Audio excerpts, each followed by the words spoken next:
बचाते पता नहीं क्यों उसको कस्टडी में डाला। ये अनलॉफुल है, आप नहीं कर सकते ऐसा। मैंने उनको रिक्वेस्ट करते रही, प्लीज स्टॉप, मत कीजिए ऐसा, मत कीजिए। मेरे पीछे हाथ बांधे, उन्होंने मेरा पैर किया, चिल्ला रही थी। 12 सितंबर 2024 रात के लगभग 11 या 12 बजे आर्मी ऑफिसर के साथ उसकी वाइफ, जो कि बाहर ट्रिप पर गए थे, वो रात के समय पर आ रहे थे और उसी रात के समय पर मतलब लगभग 11 या 12 बजे के टाइम पर ही 2 या 4 लोगों ने मिलकर उन पर हमला कर दिया।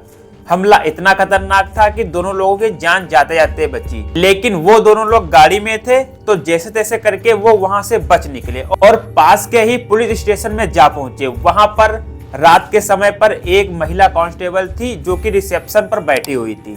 उस महिला कांस्टेबल से उस आर्मी ऑफिसर की वाइफ ने कहा कि मेरी रिपोर्ट लिख लीजिए क्योंकि मेरे साथ में ऐसी घटना हुई है और आगे चलकर भी, क्योंकि अभी पूरी रात बाकी है, आगे चलकर भी मेरे साथ ऐसी घटना हो सकती है, तो मेरी रिपोर्ट लिख लीजिए और पेट्रोलिंग के साथ मेरे साथ कोई गाड़ी भेज दीजिए जो कि मुझे सेफ घर तक पहुंचा सके। लेकिन उस महिला कांस्टेबल ने ऐसा बिल्कुल भी नहीं किया। उसने कहा कि आपके साथ कुछ तो हुआ नहीं है, आपके कहीं भी खरोच नहीं हुई है और ना ही आपके साथ में कोई उल्टा सीधी हरकत हुई है, तो मैं ना तो आपकी रिपोर्ट लिख सकती हूँ और ना ही मैं कोई पेट्रोलिंग के लिए गाड़ी भेज सकती हूँ।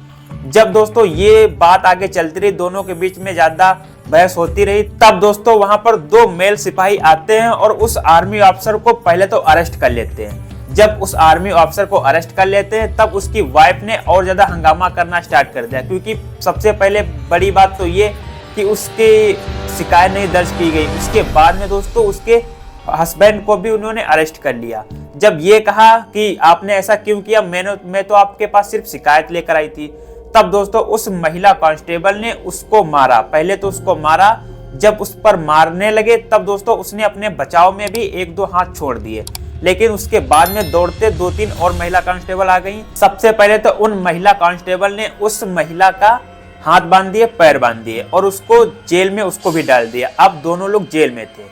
जैसे ही सुबह होती है और पेट्रोलिंग के लिए जो गाड़ी गई थी पुलिस की वो आती है और जैसे ही उन सभी पुलिस वालों को ऐसी घटना पता चलती है, तब दोस्तों वहां के जो वरिष्ठ अधिकारी थे और दोस्तों जब वहां के जो पुलिस इंस्पेक्टर थे वो उस महिला के पास जाते हैं और क्योंकि महिला काफी ज्यादा चीख रही थी, चिल्ला रही थी कि मेरे साथ गलत हो रहा है और मुझे न्याय चाहिए, तब दोस्तों वो क्या करता है, पुलिस इंस्पेक्टर महिला के सामने अपना प्राइवेट पार्ट दिखाता है और बोलता है कि कितनी बार लोगी चुप रहने के लिए। और वो जो महिला थी वो और ज्यादा चीखती चिल्लाती है। तब दोस्तों उस महिला का कपड़े उतार कर उसके ब्रेस्ट पर काफी ज्यादा लाते भी मारते हैं वो लोग। उस महिला के साथ में पुलिस अधिकारी, महिला कांस्टेबल सभी लोग मिलकर काफी ज्यादा अत्याचार करते हैं, मारते पीटते काफी ज्यादा हैं और उस आर्मी अफसर को भी वो लोग मारते पीटते हैं।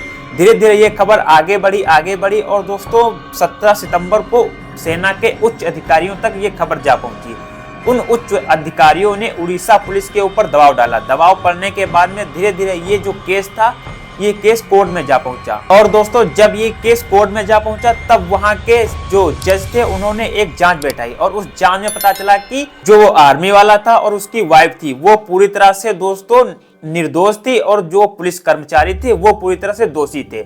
और फिर उसके बाद में उन 5 पुलिस कर्मचारियों को वहां से निलंबित कर दिया गया है और उस महिला को भी रिहाई दे दी गई है, क्योंकि महिला पूरी तरह से निर्दोष थी तो उसके ऊपर अब कोई भी केस नहीं हो, पूरी तरह से वो रिहा हो गई है। रिहा होने के बाद में उसने मीडिया के सामने अपनी आप बीती बताई और पूरा केस बताया कि मेरे साथ में क्या क्या हुआ था। तो दोस्तों देखा आपने किस तरह से हमारे देश के जवान भी सुरक्षित नहीं है। उन जवान तो जवान, उनकी वाइफ भी सुरक्षित नहीं है।